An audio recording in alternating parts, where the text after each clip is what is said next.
Terima kasih Tuhan, kami ucap syukur Tuhan karena Engkau Allah yang begitu baik. Engkau Allah yang begitu menyertai setiap kami Tuhan, sehingga kami boleh ada sebagaimana kami ada.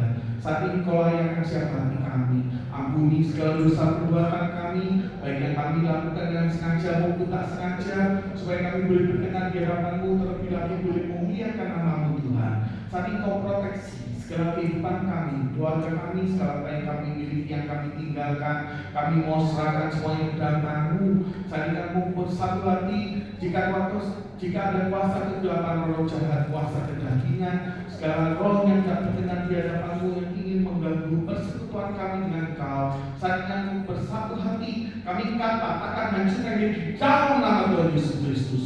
Biar Tuhan, curahan kuasa Roh Kudus yang menjawab setiap kami. Engkau mau memenuhi setiap hati kami Tuhan, sehingga kami pulang dari tempat ini, kami pulang membawa berkat, sukacita, dan sejahtera daripada-Mu. Teringat teman-teman kami yang masih dalam perjalanan, boleh datang ke tempat ini yang selamat. Juga mereka yang tidak bisa hadir saat ini, Engkau yang sanggup mendirikan setiap hati mereka satu persatu, sehingga di lain waktu boleh bersama-sama berkumpul, beribadah, memuji nama-Mu. Dan pujilah nama-Mu Tuhan, sebab Engkau Allah yang luar biasa. Biarlah setiap pujian kami, penyembahan kami boleh berkenan di hadapan-Mu. Dan pujilah nama-Mu Tuhan, hanya di dalam nama Tuhan Yesus Kristus. Haleluya.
Kau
yang sumber segalanya bagi setiap kami Tuhan.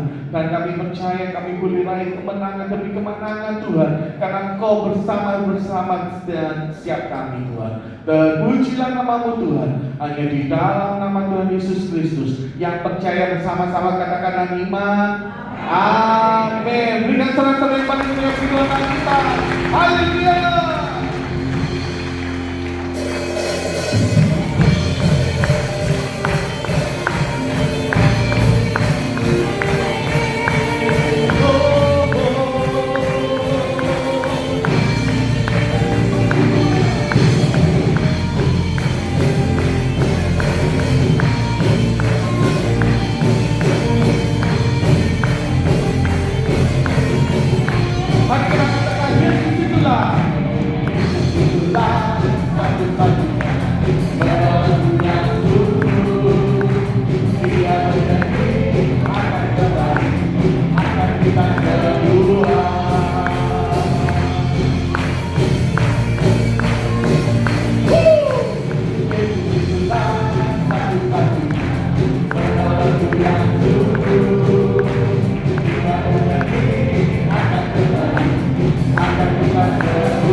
Hatiku bernyanyi, hatiku bernyanyi.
dan siap kehidupan kita, dan kita menikmati perjamuan kudus.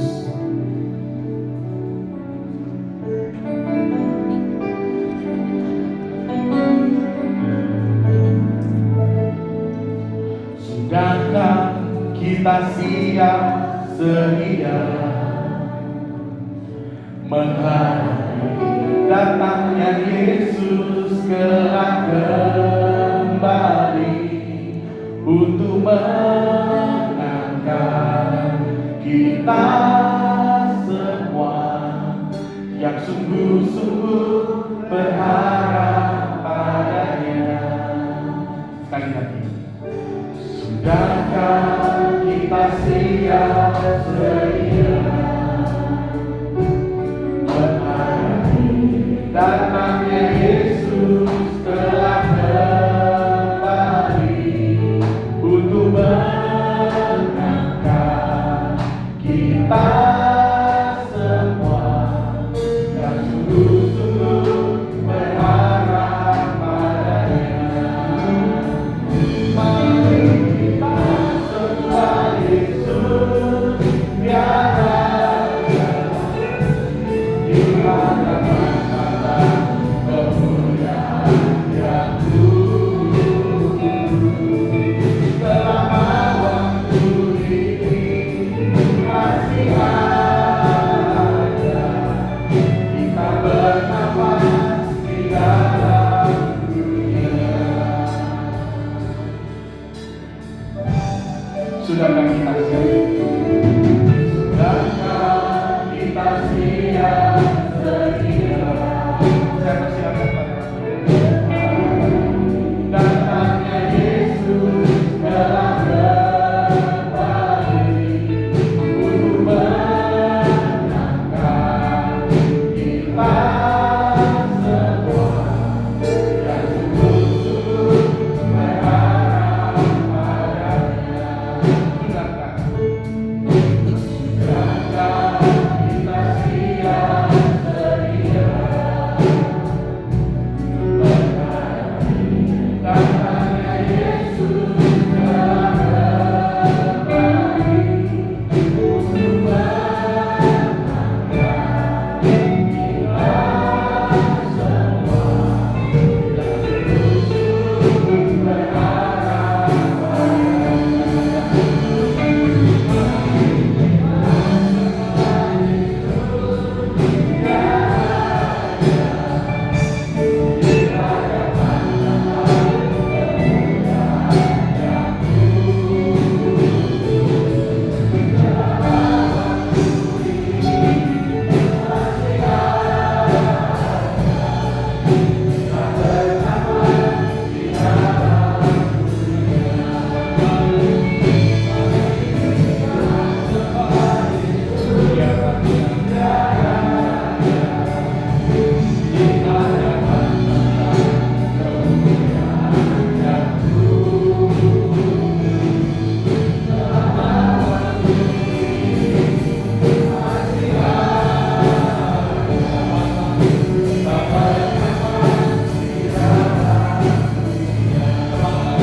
kesempatan pagi hari ini. Dengan hati penuh syukur dan sukacita telah kami persembahkan pujian sorak-sorai kami.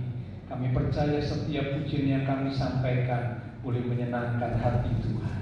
Tiba saatnya kembali kami akan belajar kebenaran firman Tuhan. Mari urapi setiap kami ya Roh Kudus, lembutkanlah hati kami. Beri kami hati seorang hamba, telinga seorang murid, hati yang rendah, hati yang rindu haus akan kebenaran firman Tuhan. sehingga ketika benih firman Tuhan itu ditaburkan, sungguh benih firman Tuhan itu boleh tertanam, berakar, bertumbuh, dan berbuah di dalam hidup setiap kami, sehingga hidup kami semakin diubahkan, bahkan iman rohani kami semakin bertumbuh dewasa. Roh Kudus, urapilah hamba-Mu yang terbatas, taruh pikiran dan perkataan Kristus pada diri hamba-Mu. Bila Tuhan yang berkata-kata melalui bibir hamba-Mu, sampaikan pesan Tuhan bagi setiap kami saat ini. Kami umat-umat Tuhan siap untuk menerima. Di dalam nama Tuhan Yesus Kristus, semua yang siap diberkati dengan firman Tuhan, bersama kita berkata amin. Sekarang kembali bersama. Shalom, ya, puji Tuhan. Sebelum kita akan bersekutu dengan tubuh dan darah Tuhan, sama-sama kita akan belajar kebenaran firman Tuhan. Judul perenungan firman Tuhan pada hari ini adalah berapa lama lagi, sekali lagi, berapa lama lagi, sebuah kalimat tanya, ya.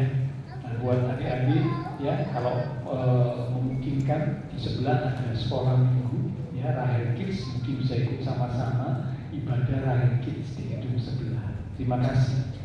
Judul perenungan firman Tuhan adalah berapa lama lagi. Sebuah kalimat tanya yang biasanya berhubungan dengan waktu penantian.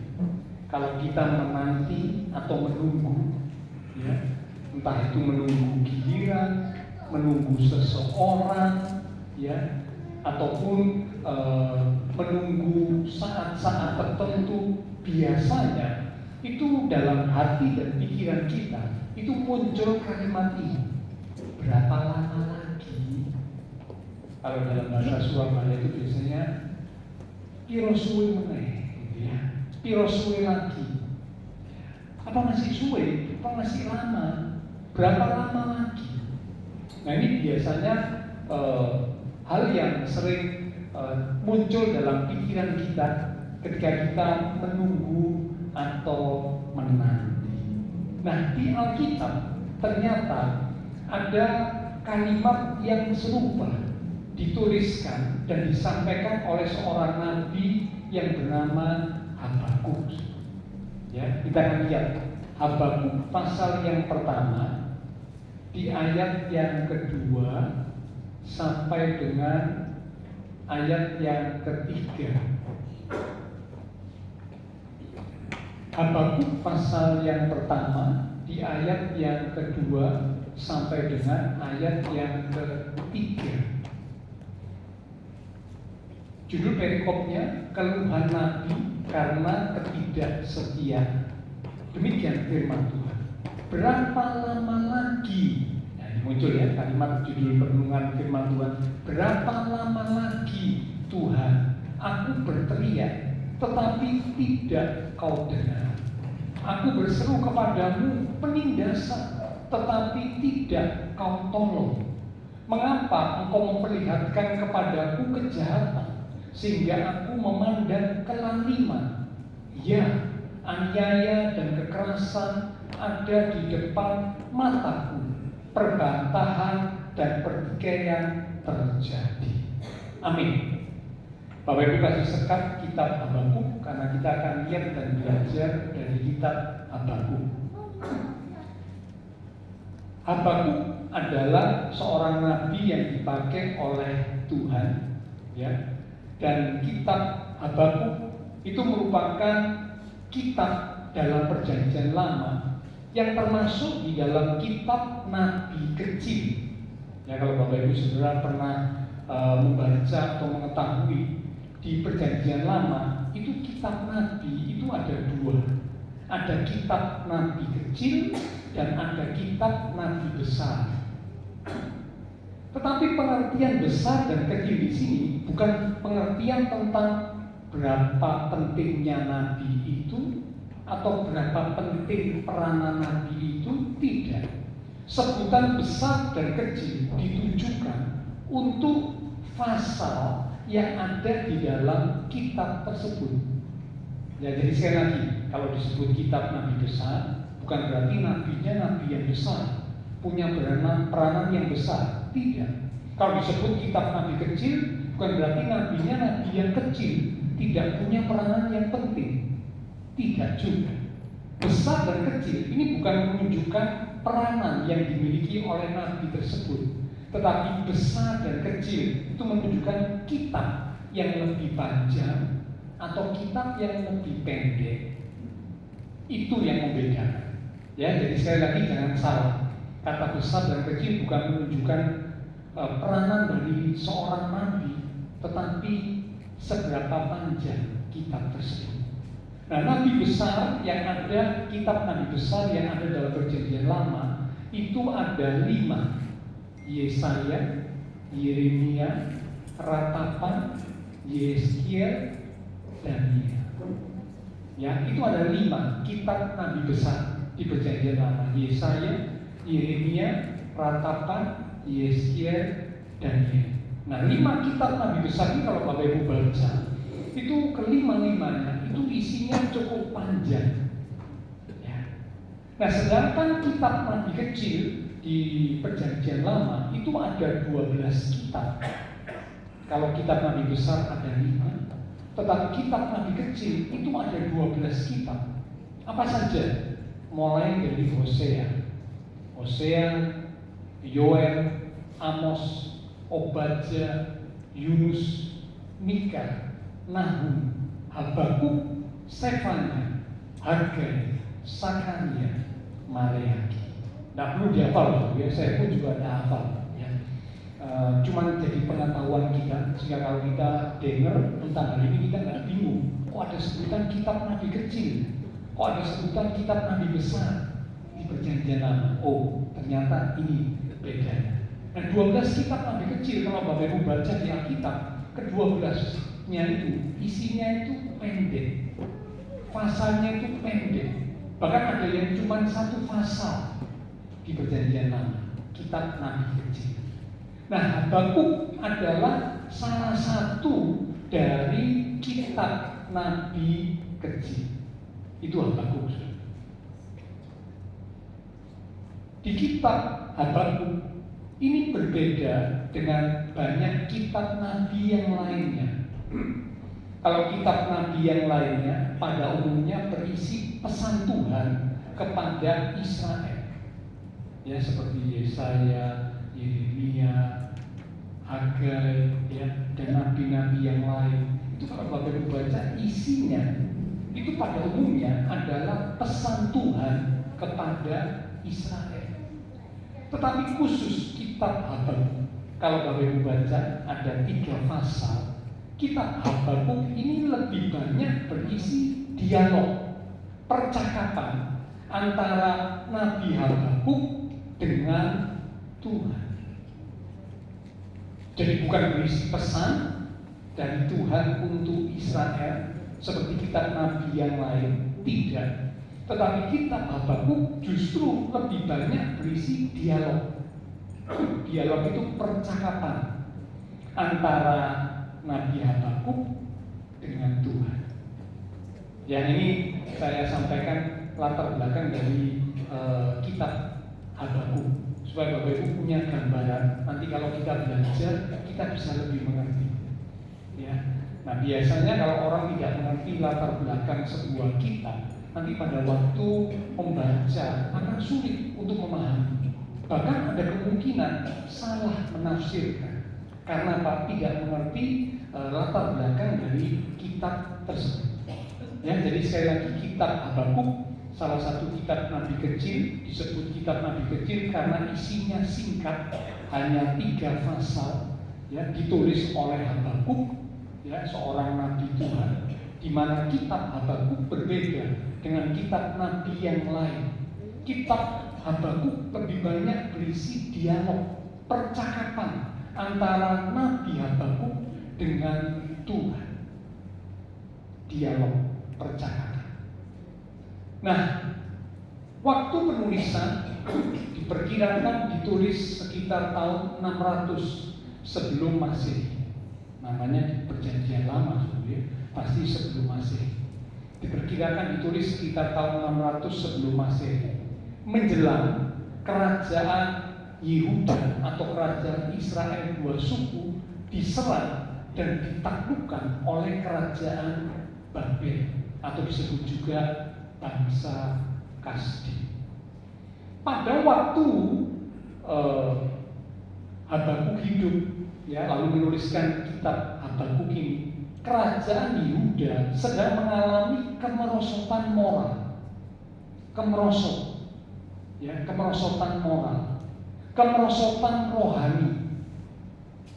Jadi waktu itu kerajaan Yehuda, kerajaan Israel dua suku itu sedang mengalami kemerosotan. Ya, yang merosot apa? Moralnya, rohaninya. Ya. Sehingga nanti kalau Bapak Ibu membaca seluruh kitab Habakuk, kita mendapati bahwa Habakuk menyampaikan tentang ketidakadilan, kekerasan, dan penyembahan berhala yang sedang merajalela di kerajaan Yehuda. Ya, karena moralnya merosot, rohaninya merosot, maka di kerajaan Yehuda terjadi banyak hal yang tidak benar.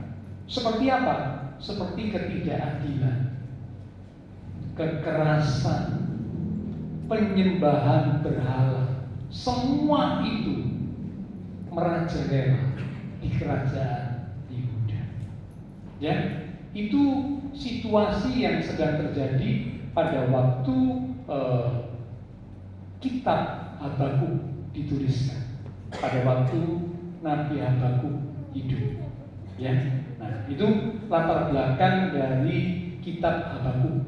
Jadi Bapak Ibu Saudara sekarang sudah punya gambaran, ya, mengapa di ayat awal Habakuk 1 ayat 2 sampai 3 Nabi Habakuk bertanya, berapa lama lagi Tuhan aku berteriak tetapi tidak kau dengar, aku berseru kepadamu penindasan tetapi tidak kau tolong. Mengapa engkau memperlihatkan kepadaku kejahatan sehingga aku memandang kelaliman? Ya, aniaya dan kekerasan ada di depan mataku, perbantahan dan pertikaian terjadi. Itu ayat awal yang kita baca. Jadi dari latar belakang kitab Habakuk kita bisa tahu mengapa Habakuk bertanya dalam kalimat yang baru saya bacakan. Ada penindasan, ada kelaliman, ada kejahatan, ada pertikaian, ada kekerasan dan lain sebagainya. Dan Habakuk bertanya, berapa lama lagi Tuhan membiarkan hal-hal yang jahat seperti itu terjadi di dalam kerajaan Yehuda atau kerajaan Israel dua suku. Ya, padahal Habakuk berkata, aku sudah berdoa, aku sudah minta supaya Tuhan beracara. Kenapa kok sepertinya tidak didengar, tidak dijawab, tidak ditolong, sehingga kekerasan, ketidakadilan, kelaliman, kejahatan tetap terus terjadi, bahkan semakin merajalela. Mengapa ya Tuhan Engkau membiarkan hal itu terjadi? Ya, nah, bagi saudara, dalam kehidupan kita juga sama. Kerap kita juga bertanya-tanya, mengapa ya kok kejahatan, ketidakbenaran, ketidakadilan terjadi? Sepertinya Tuhan membiarkan yang jahat, yang tidak adil itu makin merajalela, makin menguasai keadaan, bahkan mungkin makin menguasai sebuah negara atau menguasai dunia. Mengapa Tuhan biarkan? Berapa lama lagi Tuhan Engkau biarkan situasi seperti itu terjadi? Nah, ini mungkin kadang-kadang juga menjadi pertanyaan yang muncul dalam pikiran kita. Ya, memang di akhir zaman itu Alkitab mencatat ya, kejahatan manusia, ketidakbenaran manusia itu semakin memuncak. Semakin lama manusia yang tidak sungguh mengenal Tuhan, mereka semakin banyak melakukan kejahatan. Sehingga ini menimbulkan satu pertanyaan, mengapa Tuhan yang maha dahsyat, Tuhan yang maha kuasa, Tuhan yang maha adil, Tuhan yang maha tahu, kok membiarkan semua itu terjadi? Ya, seperti yang disampaikan oleh Nabi Habakuk. Berapa lama lagi Tuhan? Aku sudah berteriak, aku sudah berdoa, aku sudah minta pertolongan, tetapi Tuhan tidak mendengar. Ya. Nah, kita akan belajar. Setidaknya ada 3 hal yang kita bisa belajar dari kitab Nabi Habakuk. Ya. Yang pertama, di ayat yang pertama di pasal yang pertama ayat yang kedua sampai ayat yang ketiga yang sudah kita baca, Habakuk merasa sepertinya Tuhan tidak menjawab doanya. Sepertinya Tuhan tidak mendengar doa dari Habakuk, sehingga kejahatan semakin merajalela. Tetapi sesungguhnya kenyataannya Tuhan mendengar setiap seruan umatnya. Sekali lagi, Tuhan mendengar setiap seruan umatnya. Hal yang pertama yang kita bisa belajar, bahwa Tuhan selalu mendengar seruan umatnya, walaupun nampaknya Tuhan diam.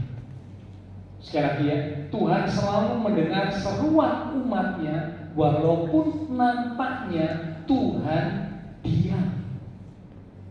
Kadang ada satu situasi yang sudah semakin berat, jahat, semakin tidak benar, ya. Tetapi kok Tuhan diam saja? Tidak ada terjadi apa-apa, tidak ada terjadi hukuman, keadilan kok tidak ditegakkan.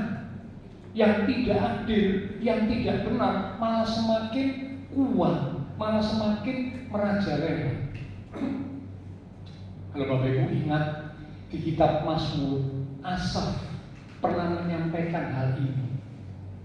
Ya, Asaf menuliskan dalam kitab Mazmur, ya, dia sempat cemburu dan iri kepada orang fasik, kepada orang yang berbuat jahat.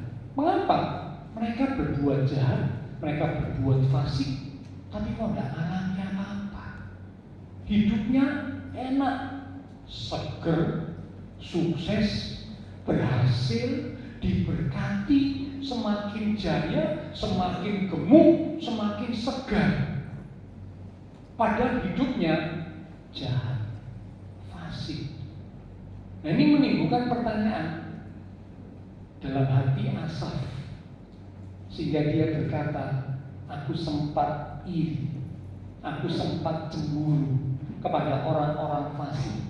Walaupun mereka hidup dalam kejahatan, tapi mereka bisa sukses, berhasil, dan mengalami banyak hal yang indah di mata manusia.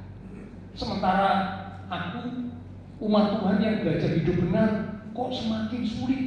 Ada banyak tekanan, ada banyak kesulitan. Rasanya kok tidak adil. Yang benar tidak diberkati, tapi yang tidak benar kok semakin jaya, semakin sukses, semakin berhasil. Sehingga Asaf sempat merasa iri, cemburu. Tetapi akhirnya kalau Bapak Ibu ikuti pembacaan di kitab Mazmur, Asaf menuliskan, sampai akhirnya aku melihat Tuhan beracara. Sampai pada satu titik, orang yang fasik, yang kelihatannya seger meger, jaya, kuat, hebat, sukses, sampai pada satu titik dijatuhkan oleh Tuhan, dihancurkan oleh Tuhan. Dan ketika mereka jatuh hancur, Asaf menuliskan di kitab Mazmur, mereka tidak bisa bangkit lagi, mereka tidak bisa bangun lagi. Mengapa? Karena Tuhan yang beracara menghancurkan orang fasik. Kejayaan orang fasik, ketidakadilan, kelaliman orang fasik, ternyata kejayaannya hanyalah sementara. Ya, jadi seperti Habakuk, Tuhan merasa bahwa Tuhan tidak menjawab doanya. Namun kenyataannya Tuhan selalu mendengar setiap seruan umatnya. Walaupun nampaknya Tuhan itu diam, tetapi Tuhan selalu mendengar setiap seruan umatnya. Ingat waktu Israel ada di perbudakan Mesir, ya, karena waktu itu mereka tinggal di Mesir, ya. Yusuf kan membawa saudara-saudaranya pindah ke Mesir, lalu mereka tinggal di tanah Goshen, ya. Nah, kemudian mereka beranak cucu di Mesir. Nah, tiba-tiba muncul raja yang baru menggantikan raja pada zamannya Yusuf, karena raja zamannya Yusuf mati. Muncul raja yang baru. Raja yang baru ini tidak mengenal Yusuf, sehingga mereka mulai menekan dan menindas orang Israel dengan perbudakan yang sangat berat. Alkitab mencatat Israel berseru-seru kepada Tuhan, dan memang seruan itu nampaknya pada awalnya sepertinya kok Tuhan tidak dengar. Mereka tetap ditekan, mereka tetap ditindas, mereka tetap diperbudak oleh bangsa Mesir. Hidup mereka begitu berat dan menderita. Tetapi sampai pada satu titik Tuhan mendengar. Tuhan kirim Musa, yang akhirnya dengan kuasa Tuhan 10 tulah dinyatakan Israel dibawa keluar dari Mesir. Ya. Ketika Tuhan diam, bukan berarti Tuhan itu tidak hadir. Ya, kita seringkali salah berasumsi, salah berpikir. Kalau Tuhan diam, sepertinya Tuhan tidak mendengar doa saya, berarti Tuhan tidak hadir. Keliru. Ketika Tuhan diam, bukan berarti Tuhan itu tidak hadir.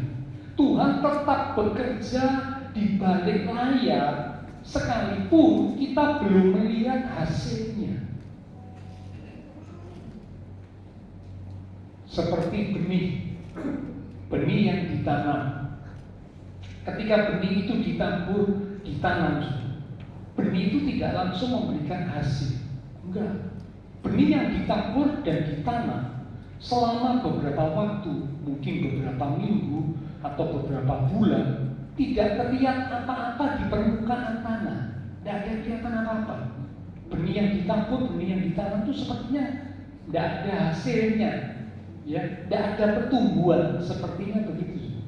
Tetapi sesungguhnya benih yang sedang ditabur, yang sudah ditabur, ditanam di tanah, itu akar yang ada di dalam tanah itu sedang bertumbuh. Benih itu sedang bertumbuh, merambatkan akarnya, tapi tidak nampak di permukaan tanah. Sampai pada waktu tertentu, setelah akar itu mampu menyerap sari-sari makanan dengan baik, sampai tiba waktunya benih yang ditabur atau ditanam itu muncul menjadi sebuah tanaman atau tumbuhan yang kita bisa melihatnya karena muncul di permukaan tanah. Tetapi sebelumnya enggak terjadi apa-apa, sepertinya enggak ada apa-apa.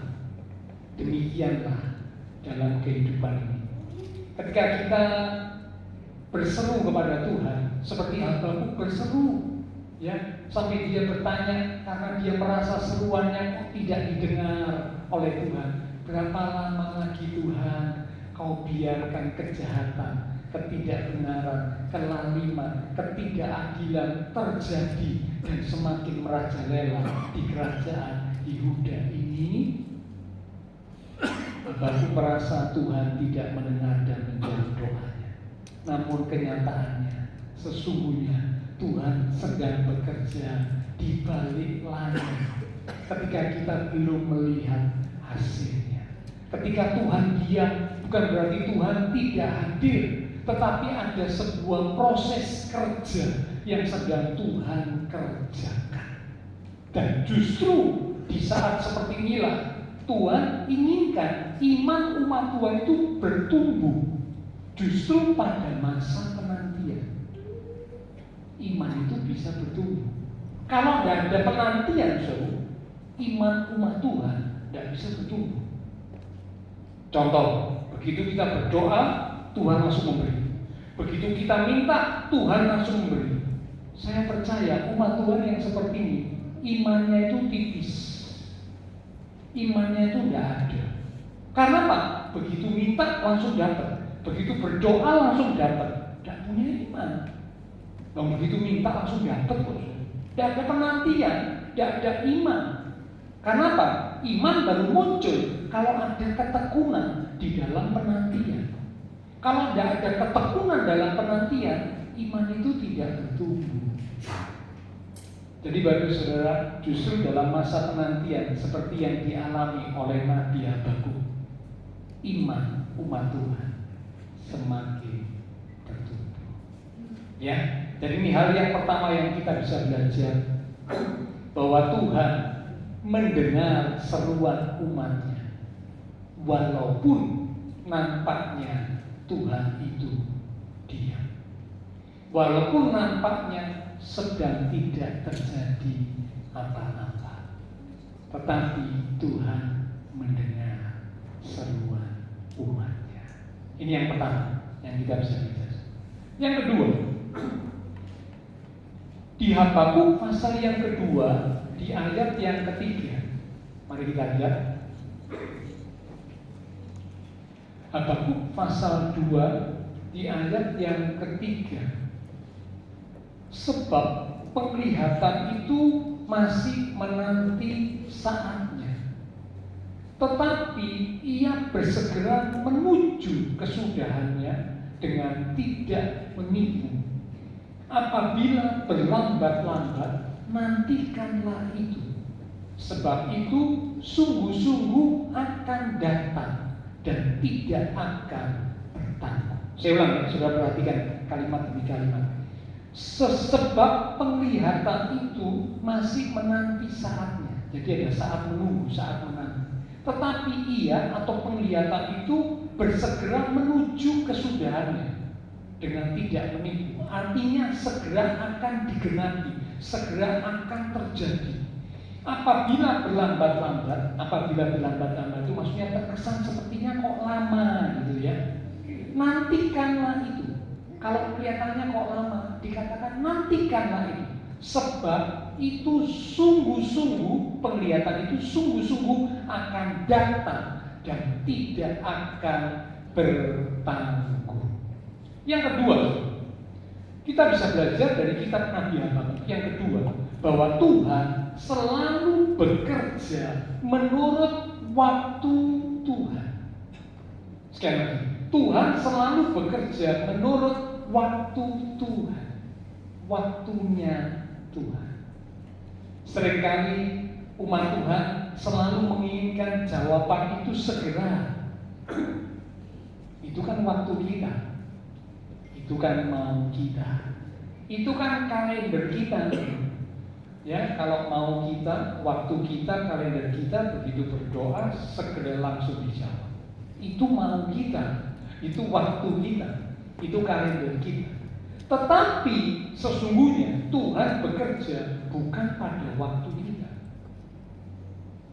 bukan pada mau kita, bukan pada kalender kita, tetapi Tuhan bekerja pada waktu Tuhan, pada kalender Tuhan, pada saatnya. Pengkhotbah berkata Tuhan membuat segala sesuatu menjadi indah pada waktunya. Ternyata pada waktu Tuhan itu adalah waktu yang terbaik, waktu yang terindah. Tetapi memang pengkhotbah berkata manusia seringkali tidak bisa mengerti, tidak bisa memahami, tidak bisa menyelami. Ya, karena memang kalau manusia itu ya, seringkali selalu berharap begitu berdoa, begitu minta langsung dapat, instan. Betul apa betul? Pasti Bapak Saudara setuju dengan saya. Betul Pak. kalau berdoa minta instan langsung dijawab. Sebab itu semua yang instan itu laku kerasul. Karena apa? Manusia paling suka yang instan. Kalau yang nggak instan, yang butuh proses, apalagi kalau waktu prosesnya panjang, itu biasanya kurang laku.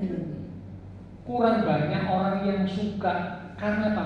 Bahasa Surabaya bilang kesuwen. Betul apa betul? Kesuwen. Berapa lama lagi? Bosen aku ngenteni, capek aku ngenteni.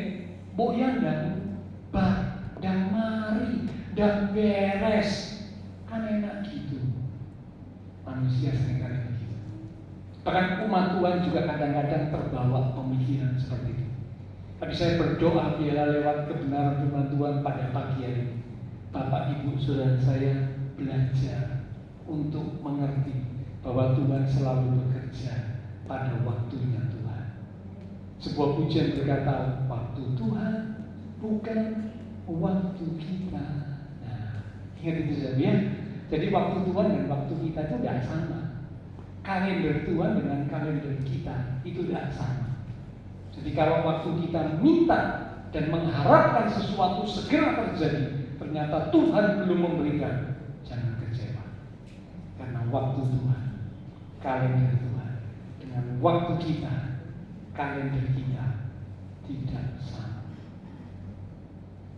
Bahkan Yesaya berkata, seperti tingginya langit dari bumi, demikianlah bedanya jalan, rencana, pikiran, termasuk di dalamnya waktu Tuhan dengan jalan, pikiran, rencana, dan waktu manusia. Beda jauh. Ya. Oke. Jadi yang kedua, Tuhan selalu bekerja menurut waktunya. Kalau ada penundaan, itu bukan berarti penolakan. Tuhan sedang membentuk karakter sebelum memberikan jawaban. Kalau Tuhan selalu langsung memberikan jawaban, maka tidak ada karakter yang terbentuk. Anak-anak kalau minta sesuatu langsung diberi oleh orang tua. Saya berani memastikan anak-anak yang seperti ini karakternya manja, karakternya tidak militan. Bahkan nanti kalau sudah semakin dewasa nuntut terus.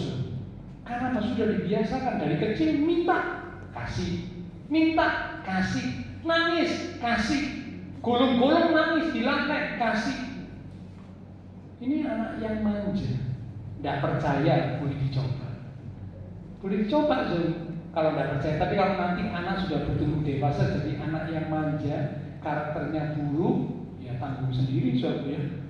Amsal berkata ada anak yang bikin malu orang tua. Karena apa? Karakternya buruk. Mengapa karakternya buruk? Karena orang tua tidak mendidik dengan benar semenjak kecil. Pendidikan anak-anak itu harusnya mulai dari waktu dalam kandungan.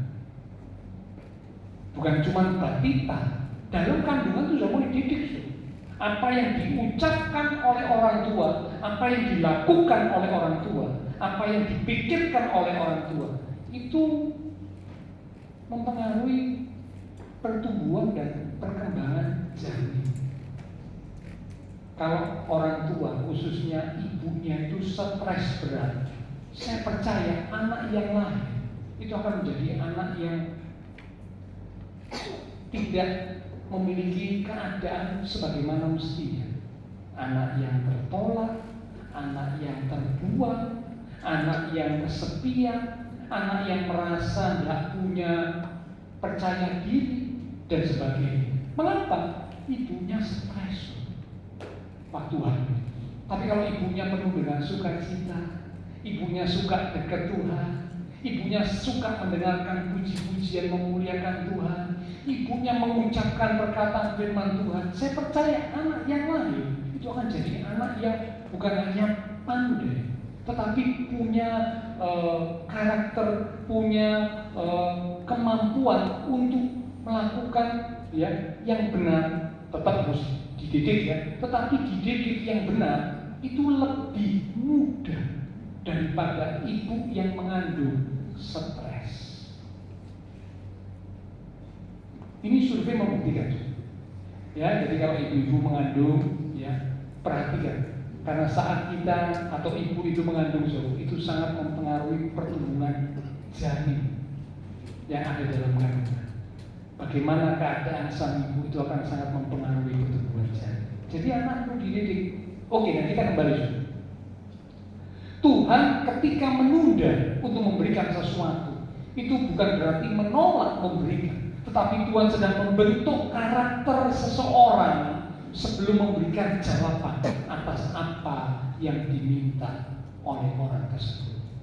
Contoh Alkitab, Abraham menunggu puluhan tahun untuk lahirnya anak perjanjian, Ishak. Yusuf menunggu belasan tahun untuk penggenapan mimpi menjadi pemimpin. Padahal Tuhan yang menjanjikan. Tuhan menjanjikan memberikan anak perjanjian kepada Abraham. Tuhan menjanjikan memberikan kedudukan kepada Yusuf.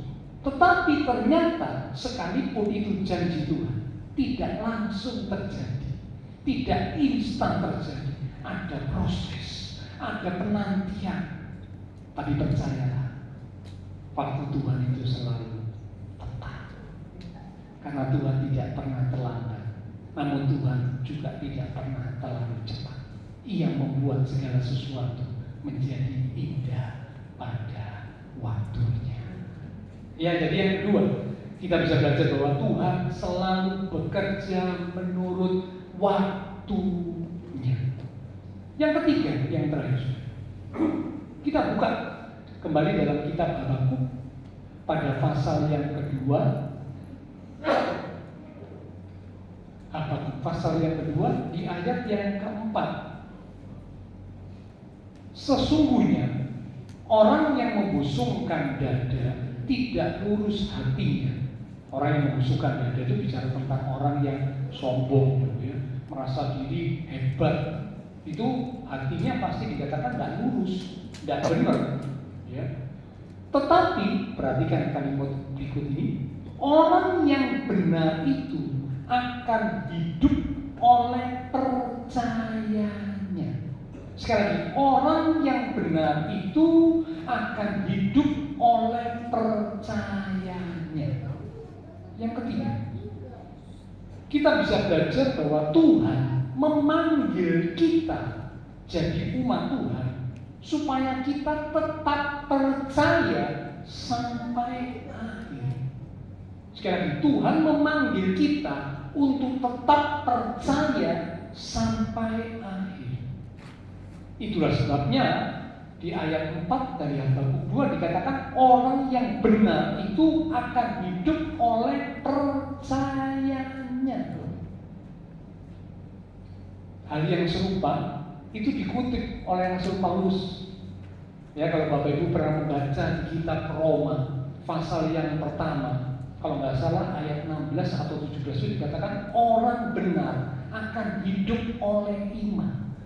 Ini Rasul Paulus menuliskan ini mengutip dari kitab Habakuk. Kata-kata yang sama.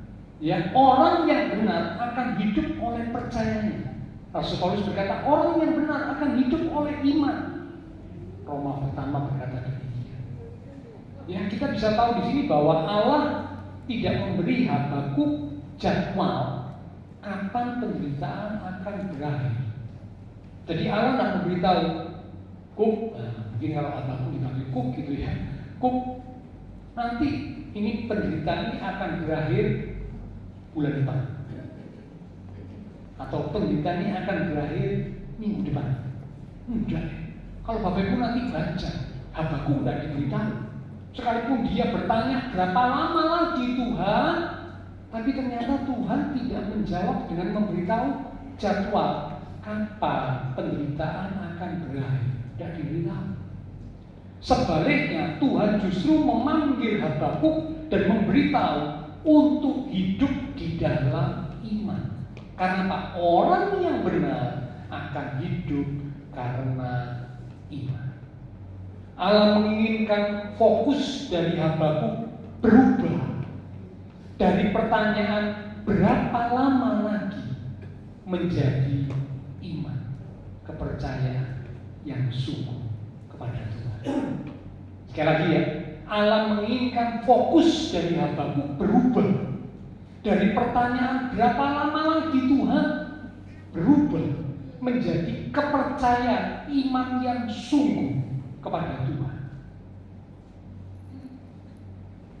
Iman bukan hanya percaya ketika keadaan baik. Kalau iman baru ada ketika keadaan baik, itu namanya bukan iman. Iman adalah tetap setia ketika jawaban belum datang. Ketika kita sedang dalam penantian, iman teruji, iman terbukti.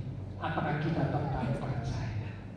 Kalau kita tetap percaya, maka yang dikatakan kitab Habakuk 2 ayat yang keempat maupun tulisan Rasul Paulus dalam Roma pasal pertama, orang yang benar akan hidup karena percaya. Orang yang benar akan hidup karena imannya. Habakuk tidak mendapatkan semua jawaban yang ia inginkan, tetapi justru Habakuk memperoleh pengenalan yang lebih dalam tentang Allah. Jadi kalau Bapak Ibu baca 3 pasal kitab Habakuk, nanti di rumah boleh dibaca ya. Menarik, ini dialog percakapan antara Habakuk dengan Tuhan. Nah kalau dibaca, Tuhan tidak menjawab dengan jawaban ini akan berakhir tanggal sekian, bulan sekian, minggu depan, bulan depan. Enggak. Ya, Habakuk tidak mendapat jawaban yang dia inginkan, tetapi justru dengan jawaban statement pernyataan yang Tuhan berikan, Habakuk memperoleh pengenalan yang lebih mendalam tentang Tuhan. Dan justru akhirnya, kalau Bapak Ibu baca ending dari kitab Habakuk, akhir dari kitab Habakuk ditutup bukan dengan keluhan, tetapi justru dengan penyembahan. Jadi kalau Bapak Ibu baca kitab Habakuk, ending atau akhir kitab Habakuk itu bukan ditutup dengan mengeluh, dengan kecewa, dengan marah. Karena Tuhan tidak menjawab seperti yang aku harapkan, ngamuk aku, marah aku, kecewa aku. Wis gak Tuhan-Tuhanan, gak Yesus-Yesusan, gak gereja-gerejaan, gak pelayanan-pelayanan, gak paten. Karena kecewa, karena marah, Tuhan tidak menjawab seperti yang diharapkan. Habakuk tidak demikian. Sekalipun tidak mendapatkan jawaban seperti yang diharapkan, tapi karena dia bertumbuh, semakin mengenal Allah lebih dalam, maka akhirnya kitab Habakuk ditutup, diakhiri dengan penyembahan. Ayo kita baca sebagai ayat yang terakhir. Habakuk pasal yang ketiga, di ayat yang ke-17 sampai dengan ayat yang ke-19. Habakuk 3 ayat 17 sampai 19. Ini kan pasal dan ayat-ayat terakhir penutup dari kitab Habakuk. Demikian firman Tuhan. Sekalipun pohon ara tidak berbunga, pohon anggur tidak berbuah, hasil pohon zaitun mengecewakan, sekalipun ladang-ladang tidak menghasilkan bahan makanan, kambing domba terhalau dari kurungan, terhalau dari kurungan, kehilangan kambing domba, dan tidak ada lembu sapi dalam kandang. Namun, sebelum masuk namunnya, saya stop dulu, jangan ditutup ya. Jadi kalau Bapak Ibu baca di ayat 17, itu menggambarkan keadaan yang gak enak, keadaan yang gak diharapkan. Iya kan? Ini jadilah walau pohon ara tak berbunga, pohon anggur tak berbuah. Tapi lagu lama juga Bu ya, jarang orang menyanyikan lagu ini. Karena kalau menyanyikan lagu ini diresapi, ngomongnya pasti di dalam hati. Kok antep Tuhan? Iya kan? Betul apa betul itu? Kalau tidak percaya, coba nyanyi, renungkan kata-kata nyanyian. Walau pohon anggur, pohon ara tak berbunga. Kalau diganti kata-kata, walau pekerjaanku rodo sepi, omsetku rodo turun, ndasku mulai pusing-pusing, perutku kudu mules-mules. Nah, karena kadang gitu kan biasanya bikin gitu, kepala cenut-cenut, perut mules-mules, karena melihat situasi. Ini seperti yang ditulis oleh Adam. Ayo lanjut. Namun ayat 18, aku akan bersorak-sorak di dalam Tuhan, beria-ria di dalam Allah yang menyelamatkan aku. Allah Tuhanku itu kekuatanku, yang membuat kakiku seperti kaki rusa. Ia membiarkan aku berjejak di bukit-bukitku. Amin. Saya tanya, waktu Habakuk menulis ayat 18 sampai 19 dikatakan Allah akan menolong, Allah yang menyelamatkan, Tuhan kekuatan. Saya tanya Bapak Ibu, pertolongan Tuhan sudah dinyatakan atau belum kepada Habakuk?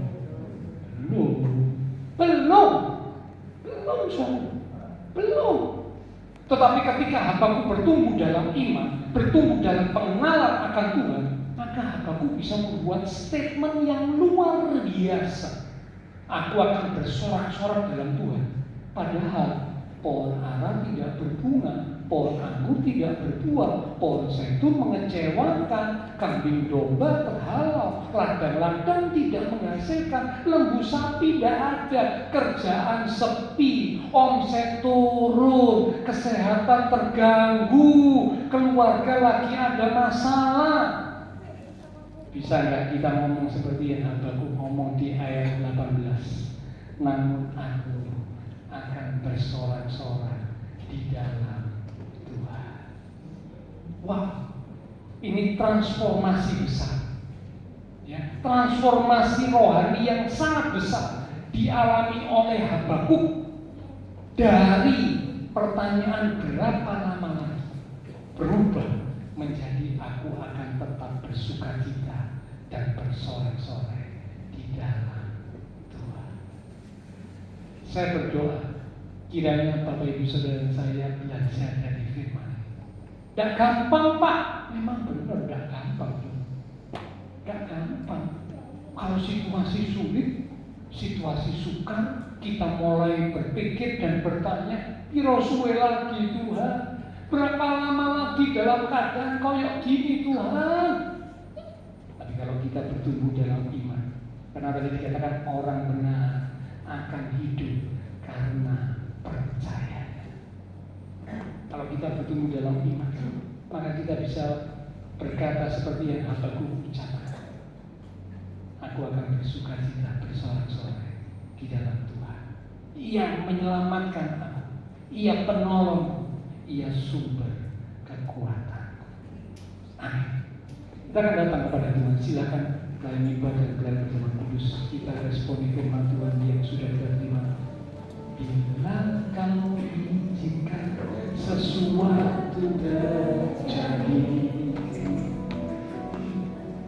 ku percaya semua untuk kebaikanku. Bila nanti telah tiba waktumu, ku percaya kuasa-Mu memulihkan hidup. Cuma Tuhan sering katakan, bila kau izinkan sesuatu terjadi, dengan iman sungguh katakan, ku percaya semua untuk kebaikanku. Amin. Bila nanti telah tiba waktu, aku tetap percaya, ku percaya kuasa-Mu memulihkan hidup. Yang percaya katakan waktu Tuhan, waktu Tuhan pasti yang terbaik.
berkata dan menjelaskan.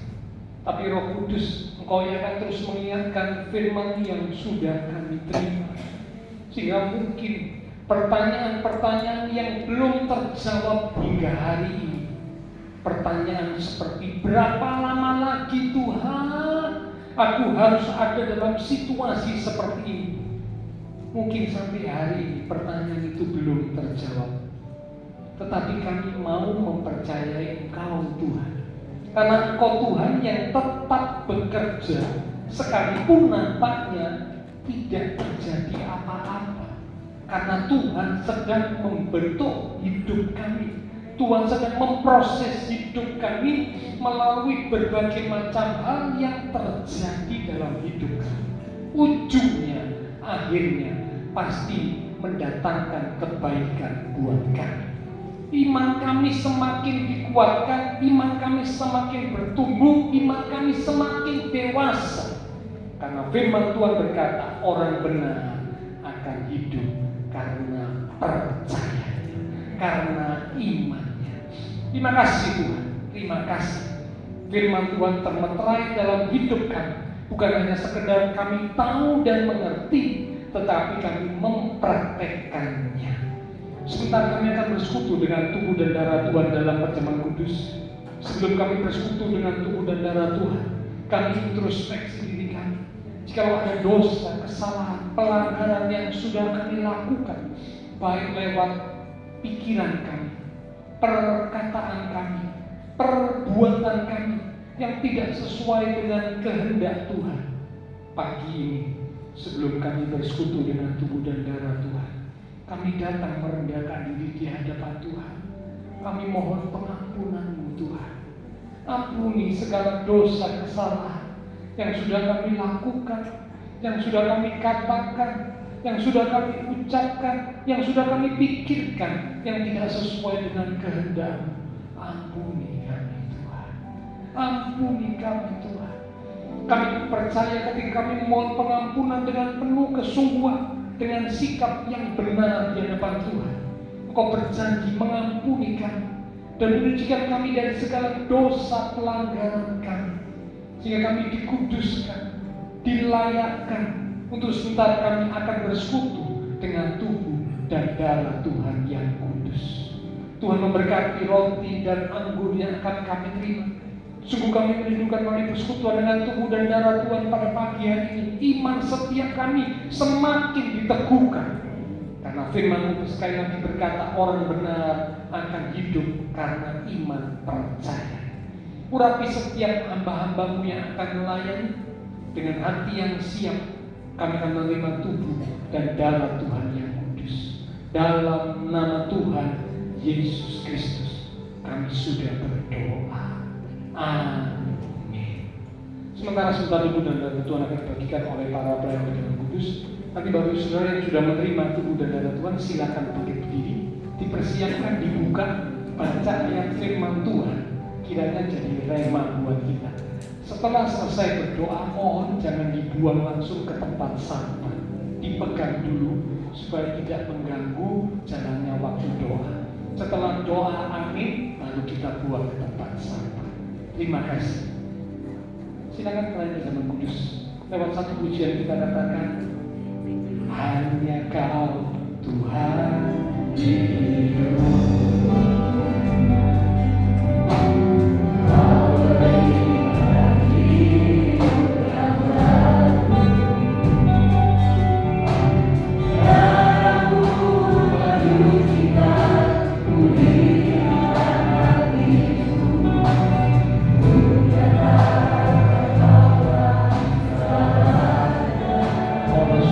Segala Tuhan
Tanpa Engkau Tuhan, kami tidak sanggup melakukan sesuatu apapun. Tanpa Engkau Tuhan, kami bukan apa-apa, kami bukan siapa-siapa. Kalau kami bisa ada, kami bisa jadi seperti hari ini, semua karena kemurahan Tuhan semata. Karena Tuhan, kami menyatakan seperti pujian yang baru kami nyanyikan, bahwa Engkaulah segalanya dalam hidup kami. Engkaulah sumber pengharapan dalam hidup kami. Terima kasih Tuhan, terima kasih. Kami siap untuk bersekutu dengan tubuh dan darah Tuhan yang kudus, dengan hati pikiran yang tertuju kepada korban Kristus di atas kayu salib, yang boleh mengingatkan setiap kami akan pengorbanan Tuhan yang begitu luar biasa. Kami umat-umat Tuhan siap untuk bersekutu dengan tubuh dan darah Tuhan yang kudus. Mari Bapak, Ibu, Saudara, kekasih-kekasih Tuhan, kita angkat roti yang adalah tubuh Tuhan lebih tinggi dari kepala kita. Kita akan dengarkan firman Tuhan yang terambil dari 1 Korintus pasal yang ke-11 di ayat yang ke-23 mulai. Demikian firman Tuhan. Sebab apa yang telah kuteruskan kepadamu telah aku terima dari Tuhan, yaitu bahwa Tuhan Yesus pada malam waktu Ia diserahkan mengambil roti, dan sesudah itu Ia mengucap syukur atasnya, Ia memecah-mecahkannya dan berkata, inilah tubuhku yang diserahkan bagi kamu. Perbuatlah ini menjadi peringatan akan aku. Saudara, roti yang telah dipecah-pecahkan dan sebentar kita akan makan bersama-sama, bukankah ini adalah persekutuan dengan tubuh Kristus? Mari kita akan makan bersama-sama, katakan dengan iman dalam nama Tuhan Yesus Kristus. Haleluya.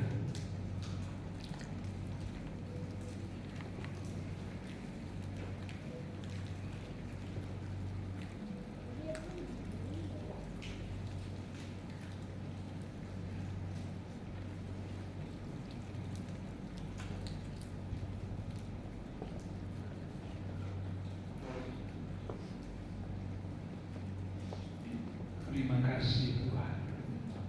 Terima kasih persekutuan dengan tubuh. Terima kasih Tuhan. Mari sekarang kita angkat cawan lebih tinggi dari kepala kita. Kembali kita akan dengar firman Tuhan. Demikian juga ia mengambil cawan sesudah makan, lalu berkata, cawan ini adalah perjanjian baru yang dimeteraikan oleh darahku, darah perjanjian yang ditumpahkan untuk pengampunan dosa. Perbuatlah ini setiap kali kamu meminumnya, menjadi peringatan akan aku. Saudara, cawan yang telah kita mintakan berkat atasnya, dan sebentar kita akan minum bersama-sama. Bukankah ini adalah persekutuan dengan darah Kristus? Amin. Mari kita akan minum bersama-sama, katakan dengan iman dalam nama Tuhan Yesus Kristus. Haleluya.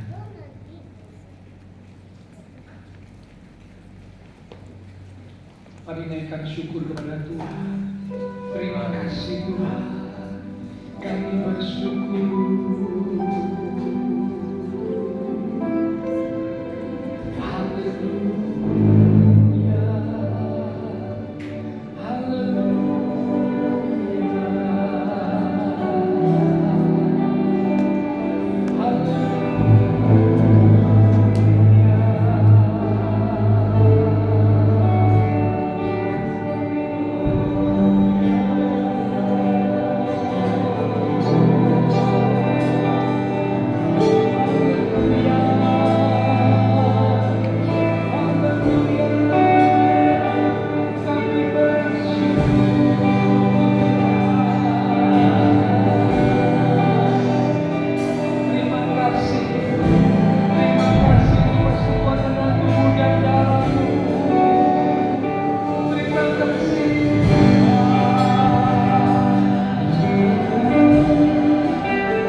Kami percaya melalui persekutuan dengan tubuh dan darah Tuhan pada pagi hari, sungguh kekuatan yang baru sudah mengalir atas setiap kami. Kuasa Tuhan bekerja dalam hidup kami, jika iman kami semakin diteguhkan. Sesuai dengan firman-Mu berkata, orang benar akan hidup karena iman percayanya. Kami akan melihat dan mengalami kegenapan kapan janji-janji Tuhan dinyatakan dalam hidup kami. Dengan penuh percaya kami tetap menanti-nantikan Tuhan, karena kami percaya Tuhan membuat segala sesuatu menjadi indah pada waktunya.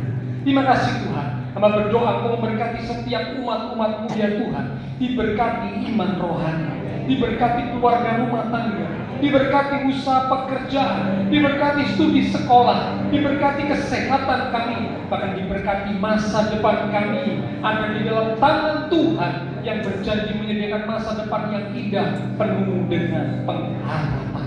Terima kasih Tuhan. Semua yang sudah melayani persembahan yang dipersembahkan, apapun yang dilakukan setiap umat Tuhan, karena mengasihi Tuhan, Allah sumber segala berkat akan memberkati kembali dan terus memakai kehidupan setiap kami untuk kami boleh lebih lagi berkarya bagi Tuhan untuk kemuliaan Tuhan. Kami berdoa untuk teman-teman seman kami yang tidak bisa hadir. Tuhan mendidik melawat setiap mereka. Jika ada mereka yang sakit, kami berdoa Tuhan Kau menjamah, berikanlah kekuatan, kesehatan, kesembuhan di dalam nama Tuhan Yesus. Oleh biru Tuhan Yesus, teman-teman siman kami yang sakit disembuhkan, yang lemah dikuatkan, yang susah dihiburkan, bahkan yang sedang menghadapi masalah pergumulan, dengan iman yang teguh tetap menantikan Tuhan yang pasti akan menyatakan pertolongan tepat waktu. Kami berdoa memberkati bangsa negara kami Indonesia, pemimpin-pemimpin bangsa kami, kota kami Surabaya, demikian juga tetangga lingkungan sekitar gereja Tuhan. Memberkati setiap jemaat-jemaat Tuhan yang berulang tahun sepanjang minggu ini dengan pertambahan usia yang Tuhan beri, membawa setiap umat-Mu semakin sungguh dekat dan mengasihi-Mu Tuhan. Terima kasih Tuhan. Setelah selesai ibadah, kami akan bisa satu dengan yang lain, kembali ke aktivitas kami, kembali ke keluarga rumah tangga kami. Biarlah segala berkat, anugerah, damai, sukacita yang melimpah dari Allah Bapa surga, kasih Tuhan Yesus Kristus, persekutuan dengan kuasa Roh Kudus akan terus memimpin, menuntun langkah kehidupan setiap kita. Itu terus menyertai kita sekarang mulai pagi siang ini sampai Maranatha Tuhan Yesus datang kembali. Di dalam nama Tuhan Yesus Kristus, semua yang percaya diberkati Tuhan. Mari bersama dengan iman kita berkata, Amin.